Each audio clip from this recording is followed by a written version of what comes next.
Ibu. Ibu awali, Assalamualaikum warahmatullahi wabarakatuh. Waalaikumsalam warahmatullahi wabarakatuh. Untuk mengawali kelas hari ini, mari kita berdoa menurut kepercayaan dan agama masing-masing. Berdoa mulai.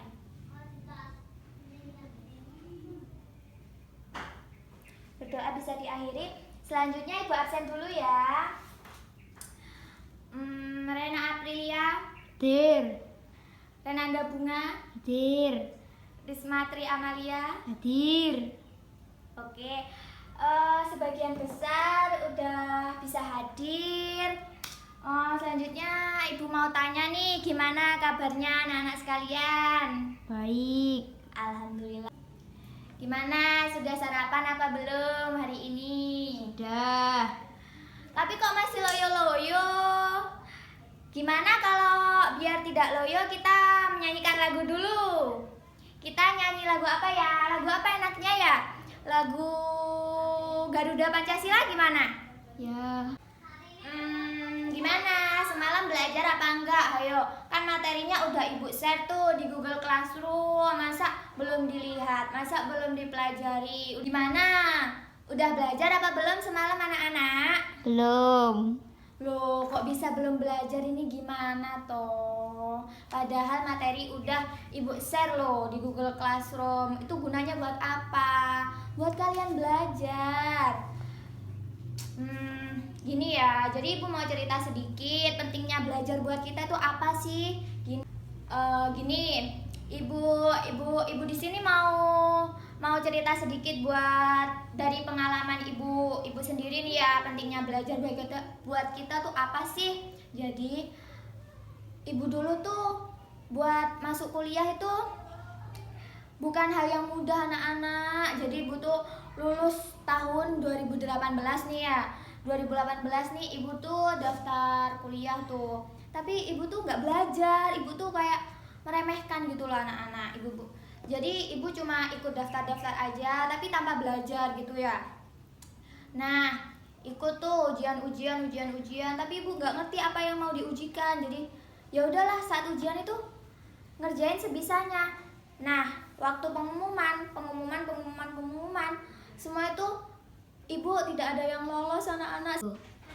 Jadi di tahun 2018 itu kan Ibu masih belum bisa meneruskan sekolah Ibu. Jadi ya udahlah, Ibu meratapi nasib. Ibu berhenti 1 tahun, untuk kerja. Terus Ibu sadar nih.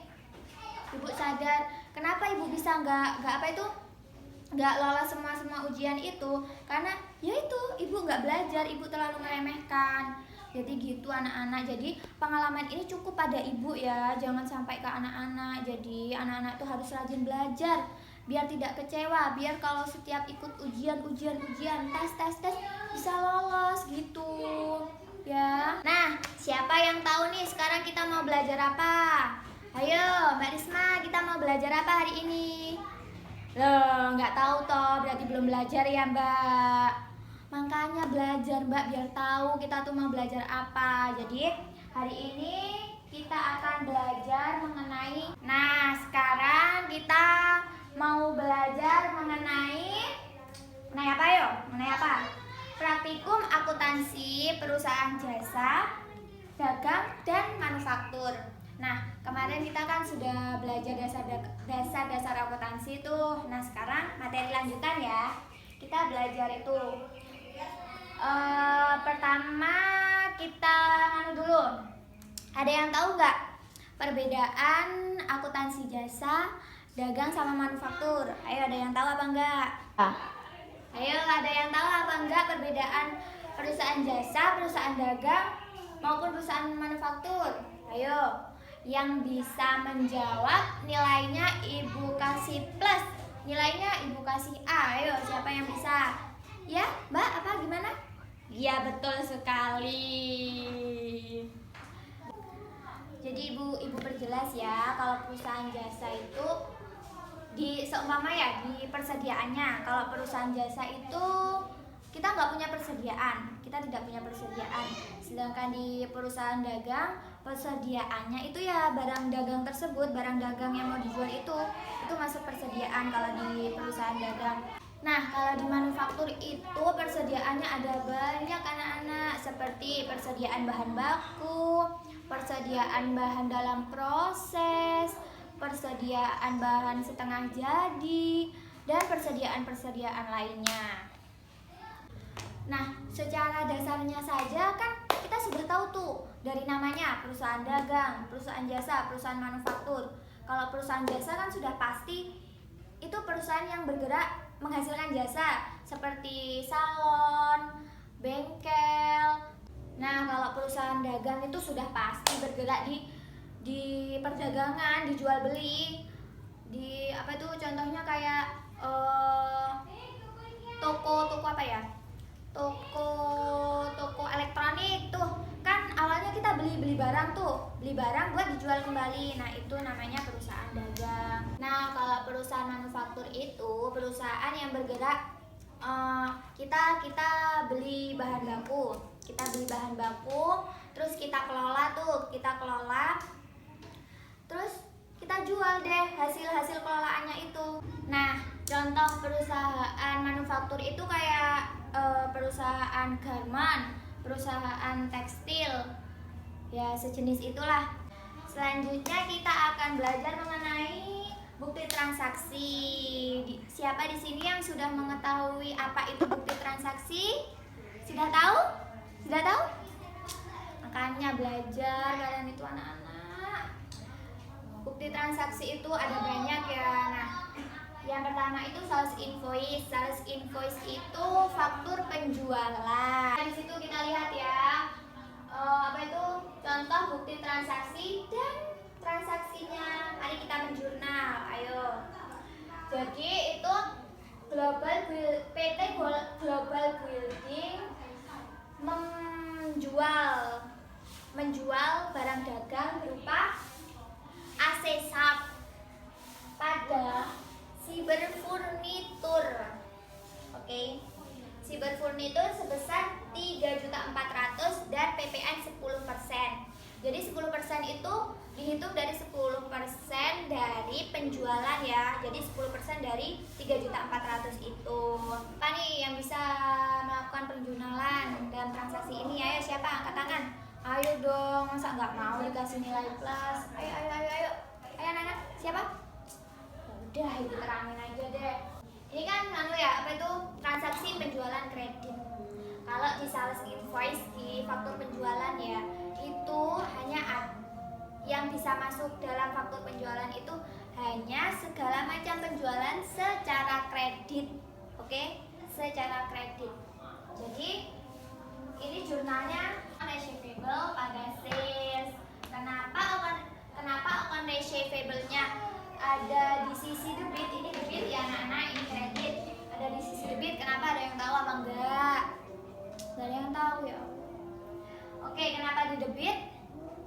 Karena kan itu penjualan kredit nih. Kita kan belum menerima uang kas toh, kan masih kredit, belum menerima uang kas, berarti yang berpengaruh itu pada piutangnya kita. Piutang kita bertambah di sebelah debit. Oke? Piutang kita bertambah di sebelah debit dan sales. Salesnya kenapa di sebelah kredit? Karena memang saldo normalnya sales ada di sebelah kredit. Jadi sales bertambah ada di sebelah kredit. Kalau salesnya berkurang berarti di sebelah debit. Sebesar berapa itu?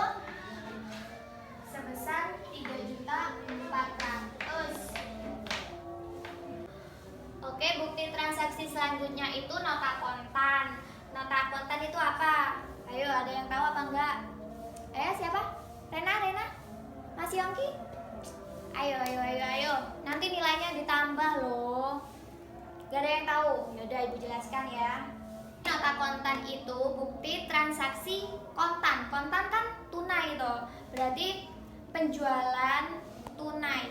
Bukti transaksi untuk penjualan tunai gitu. Nah, bisa dilihat di situ ya. UD Sumber Makmur menjual barang kepada Tuan Rio. Barang berupa tape recorder dan CD kaset. Nah, kita langsung jurnal aja. Siapa yang tahu jurnalnya di sini apa? Ayo. Kamu tahu? Oke, kita langsung ke jurnal aja ya. Tanggal 7 Agustus. Kalau penjurnal itu jangan lupa dimasukin tanggalnya ya anak-anak. 7 Agustus.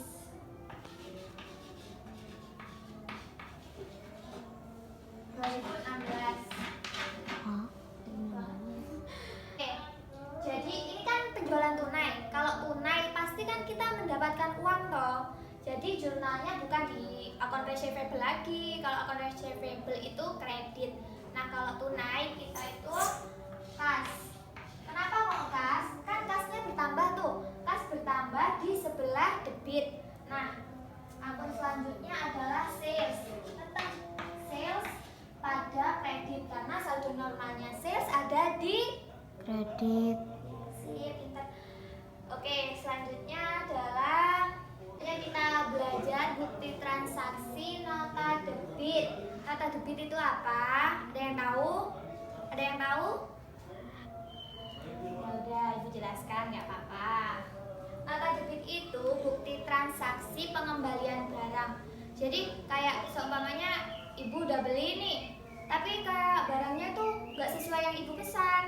Kayak ada cacat, kayak ada yang kurang, jadi ibu kembalikan gitu. Langsung ke contoh transaksinya ya. Nah, di situ kan pihak pembeli mengembalikan 10 galon air minum seharga 50.000. Jadi jurnalnya kita lihat dulu itu waktu belinya itu secara tunai apa secara kredit. Kalau secara tunai jurnalnya kas pada retur pembelian. Ini kalau tunai ya anak-anak, retur pembelian sebesar 50.000. Kalau kredit jurnalnya utang dagang pada retur pembelian. Kenapa kok kasnya di sebelah debit? Karena kan kita menerima pengembalian uang, pengembalian kas tuh. Kan kalau kas bertambah itu berarti di sebelah debit gitu. Retur pembeliannya di sebelah kredit karena retur pembeliannya bertambah di sebelah kredit. Nah, yang ini utang dagang di sebelah debit. Kenapa di sebelah debit? Kan saldo normalnya utang dagang tuh di sebelah kredit tuh. Nah, kita kan mengembalikan barang tuh, kan otomatis barangnya dikembalikan, utang dagangnya kita kan berkurang. Utang dagang berkurang di sebelah debit. Jadi gitu. Yang selanjutnya ada nota kredit. Nah, kalau nota debit tadi retur pembelian. Kalau nota kredit itu retur penjualan.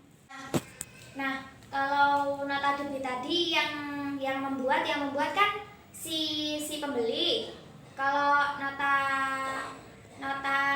kredit ini yang membuat si penjual gitu. Nah, jadi PD Bangun membuat nota kredit untuk pimpinan toko Hidayat. Jadi jurnalnya retur penjualan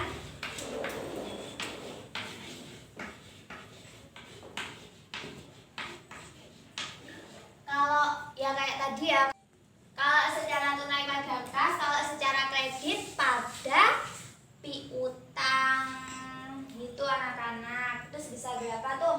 Sebesar 36.000. Jadi gini ya. Paham kan? Kan cuma dibalik gitu. Kalau ada yang nggak paham silahkan ditanyakan ya anak-anak. Kita di sini belajar bareng, oke? Oke, transaksi selanjutnya. Jadi bukti kas keluar itu bukti yang mencatat pengeluaran kas secara tunai. Contohnya seperti pembayaran gaji, pembelian peralatan, pembelian perlengkapan, pokoknya yang berhubungan dengan kas gitu ya. Nah, di situ ada transaksi pembentukan dana kas kecil. Nah, pembentukan dana kas kecil itu jurnalnya kas kecil pada kas sebesar 1 juta. Kenapa kayak gini? Kas kecilnya di sebelah debit kan karena bertambah toh. Kas kecil saldo normalnya ada di debit, kalau bertambah di sebelah debit. Nah, kalau kas aja, kas saldo normalnya di debit juga. Apa itu karena berkurang, jadi di sebelah kredit gitu. Selanjutnya ada bukti kas masuk. Apa bukti kas masuk itu anak-anak? Ada yang tahu? Ada yang tahu? Hampir benar ya Allah, ibu sempurnakan ya. Jadi bukti kas masuk itu bukti bahwa perusahaan tersebut telah menerima uang secara tunai.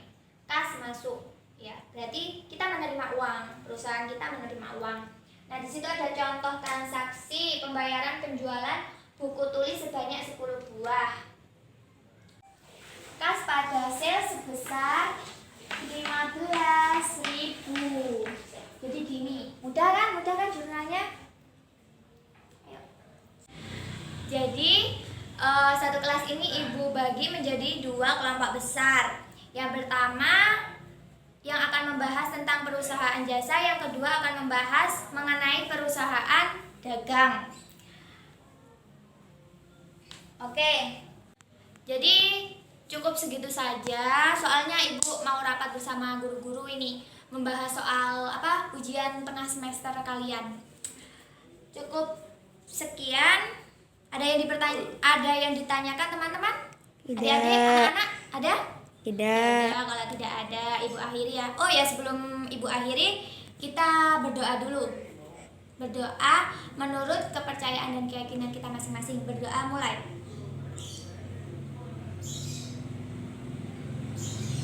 Berdoa dapat diakhiri. Sekian dari ibu. Assalamualaikum warahmatullahi wabarakatuh. Waalaikumsalam.